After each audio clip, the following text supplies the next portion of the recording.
ሰላም ጤና ይስጥልኝ። የተወደዳችሁ የሰለዳ ሚዲያ አድማጭ ተመልካቾቻችን እንዴት ቆያችሁ? ለዕለቱ መራርጠን ወደ እናንተ ለማድረስ ያዘጋጀናቸው አዳዲስ ትኩስና ወቅታዊ መረጃዎችን ይዘን ቀርበናል። መረጃዎቻችን እየተከታተላችሁ እስከ ፕሮግራማችን ፍጻሜ ከኛ ጋር እንድትቆዩ ከወዲሁ በታላቅ አክብሮት ጋብዛለሁኝ። ህወሓት ተቋርጦ የነበረው የትግራይ ክልል ፖሊስ ደሞዝ ክፍያ መጀመሩ ተገለጸ።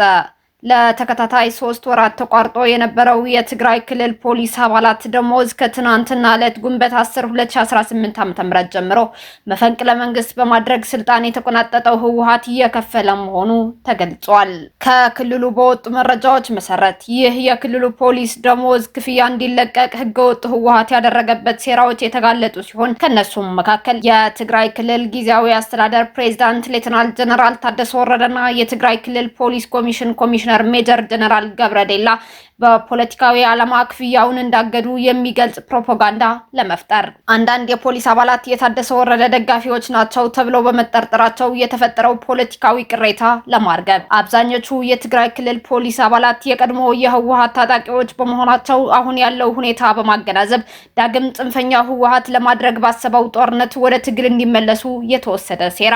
የፖሊስ ተቋም የፌዴራል መንግስት ደጋፊ ነው የሚል ቅሬታ ከጽንፈኛ ህወሓት ሲነሳ በመቆየቱ ይህንን ለመቀየርና የፖሊስ ተቋሙ የህወሓት ቡድን መዋቅር ለማድረግ የተደረገ ሴራ እንዲሁም በተለይም አባላቱ አዲስ በጽንፈኛው ህወሓት መሪ ዶክተር ደብረጽዮን ለተሾመው የፖሊስ ኮሚሽን አዛዥ በስርዓት እንዲታዘዙ ለማድረግ የተጠነሰሰ ሴራ መሆኑ ተጠቅሷል። መፈንቅለ መንግስት በመፈጸም ወደ ስልጣን የወጣው ቡድኑ ዶክተር ደብረጽዮን ገብረ ሚካኤል በፈረሙት ደብዳቤ ላይ የክልሉ የመንግስት ሰራተኞች የግንቦትና ሰኔ ወር ደሞዝ ለጊዜው እንዳይከፈል ማገዱ ባስታወቀበት ወቅት የፖሊሶች የ3 ወር ደሞዝ መክፈሉ ቡድኑ ለጦርነት እያደረገ ያለው ዝግጅት የሚያሳይ እንደሆነ በርካታ የፖለቲካ ተንታኞች እየጠቀሱም ይገኛሉ። ኢትዮጵያና ሳውዲ አረቢያ በዲፕሎማሲ በሰራተኞች ጉዳይና ቀጠናዊ ሰላም ዙሪያ ተወያዩ። የኢትዮጵያ ውጭ ጉዳይ ሚኒስትር ዶክተር ጌዲዮን ጢሞቴዎስና የሳውዲ አረቢያ ምክትል የውጭ ጉዳይ ሚኒስትር ዋሊድ አብዱል ከሪም አልካሪጅ በአዲስ አበባ ተገናኝተው በሁለትዮሽ ግንኙነት በህጋዊ የሰራተኛ ስምሪትና በቀጠናዊ ሰላም ጉዳይ ዙሪያ ሰፊ ውይይት አድርገዋል። የኢትዮጵያ የውጭ ጉዳይ ሚኒስቴር እንደገለጸው ሁለቱ ኃላፊዎች በፖለቲካ በጸጥታና በቀጠናዊ ያሉ የጋራ ፍላጎቶች ላይ ተወያይተው በአካባቢው ያሉ ግጭቶች በውይይትና በፖለቲካዊ መንገድ ብቻ ሊፈቱ እንደሚችሉ ተስማምተዋል። በውይይታቸው ውስጥ በተለይ በሳውዲ አረቢያ የሚኖሩ ኢትዮጵያውያን ሰራተኞች ደህንነት፣ ህጋዊ የስራ ቅጥርና የሁለት ሀገራት የረጅም ዘመን ወዳጅነት ትኩረት አግኝቷል።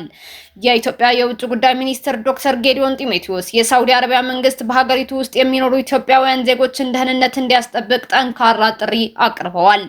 በምላሻቸውም ኢንጂነር ዋሊድ አብዱል ከሪም አልካሪጅ ህጋዊ የሰራተኛ ቅጥር ለሰራተኞች ደህንነት ወሳኝ መሆኑን አስገንዝበዋል። በተያያዘ ዜና ከ200 በላይ ኢትዮጵያውያን በደቡባዊ የሳውዲ አረቢያ እስር ቤቶች የሞት ፍርድ እንደተፈረደባቸውና ሌሎች 65 የሚሆኑ ስደተኞችም ተመሳሳይ ፍርድ እየጠበቃቸው መሆኑን የሰብአዊ መብት ተሟጋች ድርጅቶች ማስታወቃቸው ተጠቅሷል። የሳውዲ አረቢያው ምክትል ሚኒስትር ሀገራቸው ከኢትዮጵያና ከህዝቦቿ ጋር ያላት ታሪካዊና የረጅም ዘመን ግንኙነት እንደምታከብር ገልጸው የሁለት ሀገራት ትብብር በቀጣይነት ሊጠናከር እንደሚገባ አመላክተዋል። በሱሉልታ የእገታ ወንጀል ሲፈጽሙ የነበሩ 4 ግለሰቦች እያንዳንዳቸው በ18 ዓመት እስራት ተቀጡ። በሱሉልታ ለ4 ወራት ተከታታይ የእገታ ወንጀል ሲፈጽሙ የነበሩ 4 ወጣቶች እያንዳንዳቸው በ18 ዓመት እስራት መቀጣታቸው ተገልጿል። አዲሱ ነጋሽ፣ ደሮ ተሸመ፣ ደጀኔ ተስፋና ቶላ አለሙ የተባሉት ተከሳሾች የሰሜን ሸዋ ዞን ሱሉልታ ወረዳ ኑኑ ሳይ ቀበሌ ነዋሪዎች ሲሆኑ በአካባቢው በተለያዩ ስራዎች የሚተዳደሩና በቅርብ ጓደኝነት የሚታወቁ እንደነበር ተገልጿል። የወረዳው ፖሊስ የወንጀል ምርመራ ክፍል ኃላፊ ረዳት ኢንስፔክተር ሙሉ ጉደታ እንደገለጹት ተከሳሾቹ በጨለማ ሰዓት ህገወጥ የጦር መሳሪያ በመታጠቅ ነዋሪዎችን አግተው በመውሰድ ከ100 ሺህ እስከ 200 ሺህ ብር እንዲከፍሉ ቤተሰቦቻቸውን ሲያስገድዱ ቆይተዋል። በአንድ አጋጣሚም አንድ ግለሰብ ለወራት ካገቱት በኋላ 200 ሺህ ብር እንዲከፍል ጠይቀውት መክፈል አልቻልኩም በማለቱ እርሱን በመልቀቅ በምትኩ ልጁን አግተው 300 ሺህ ብር መቀበላቸው በምርመራ መረጋገጡ ተጠቅሷል። በጸጥታ ግብረ ኃይል በተደረገ ክትትል 4ቱም ተጠርጣሪዎች በቁጥጥር ስር ከዋሉ በኋላ ፖሊስ የምርመራ መዝገቡን ለአቃቢ ህግ አስተላልፈዋል። ጉዳዩን የተመለከተው የሰሜን ሸዋ ዞን ከፍተኛ ፍርድ ቤት ተከሳሾቹ በሰላማዊ ማህበረሰብ መካከል በመግባት ህገወጥ የጦር መሳሪያ በመታጠቅ ከፍተኛ የውንብድና ወንጀል ፈጽመዋል በማለት ግንቦት 8 ቀን 2018 ዓ.ም በዋለው ችሎት እያንዳንዳቸው በ18 ዓመት እስራት እንዲቀጡ ውሳኔ ማስተላለፉ ተገልጸዋል። መረጃው የብስራት ሬዲዮ ነው። በናይጄሪያ የተካሄደ የጋራ ዘመቻ ከ20 በላይ የእስላማዊ መንግስት ምዕራብ አፍሪካ ቅርንጫፍ ታጣቂዎች ተገደሉ። የናይጄሪያ ጦር ኃይሎች ከዩናይትድ ስቴትስ ጦር ኃይሎች ጋር በመተባበር በቦርኖ ግዛት ሚቴሊ አካባቢ ባካሄዱት የአየር ድብደባ ከ20 በላይ የእስላማዊ መንግስት ምዕራብ አፍሪካ ቅርንጫፍ ታጣቂዎችን መግደላቸው ተገልጿል። የናይጄሪያ ጦር ኃይል እንደገለጸው በአካባቢው የታጣቂዎች እንቅስቃሴ መኖሩን ከደረሰው የደህንነት መረጃ በኋላ ጥቃቱ የተፈጸመ ሲሆን ዓላማውም የሽብር ቡድኖችን አውታረ መረብ ማፍረስና ዳግም እንዳይደራጁ መከላከል መሆኑን አስታውቋል። ይህ ዘመቻ የተካሄደው በተለየ የጋራ ዘመቻ ከአይኤስአይኤስ ጋር የተገናኘ ከፍተኛ አዛዥ አቡ ቢላል አልሚኒኪ መገደሉ ከተዘገበ ከጥቂት ቀናት በኋላ ነው። የእስላማዊ መንግስት ምዕራብ አፍሪካ ቅርንጫፍ የተባለው ቡድን ከአይኤስአይኤስ ጋር የተገናኘ ታጣቂ ቡድን ሲሆን በተለይ በናይጄሪያ፣ ኒጀር፣ ቻድ እና ካሜሩን አካባቢዎችም ይንቀሳቀሳል። የእስላማዊ መንግስት ምዕራብ አፍሪካ ቅርንጫፍ እንደ አውሮፓውያን አቆጣጠር በ2016 ከቦኮ ሐራም ውስጥ ከተፈጠረ መከፋፈል በኋላ የተመሰረተ ሲሆን በምዕራብ አፍሪካ የሽብር ጥቃቶችን፣ ግድያዎችንና የጦር ጥቃቶችን በመፈጸምም ይታወቃል። ዚምባብዌ በታሪኳ የመጀመሪያዋን ሴት ዋና ዳኛ ሾመች። ዚምባብዌ በታሪኳ ለመጀመሪያ ጊዜ ሴት የጠቅላይ ፍርድ ቤት ዋና ዳኛ በማድረግ ኤልዛቤት ጓንዛን ሾማለች።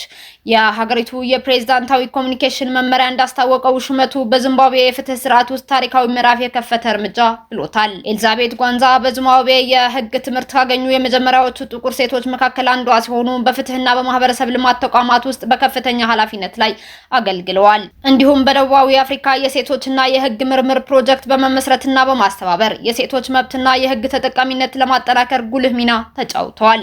በዳኝነት ስራቸውም እንደ አውሮፓውያን አቆጣጠር በ1998 የከፍተኛ ፍርድ ቤት ዳኛ፣ በ2002 ደግሞ የጠቅላይ ፍርድ ቤት ዳኛ በመሆን አገልግለዋል። እንደ አውሮፓውያን አቆጣጠር ከ2018 ጀምሮ ደግሞ ምክትል ዋና ዳኛ ነበሩ።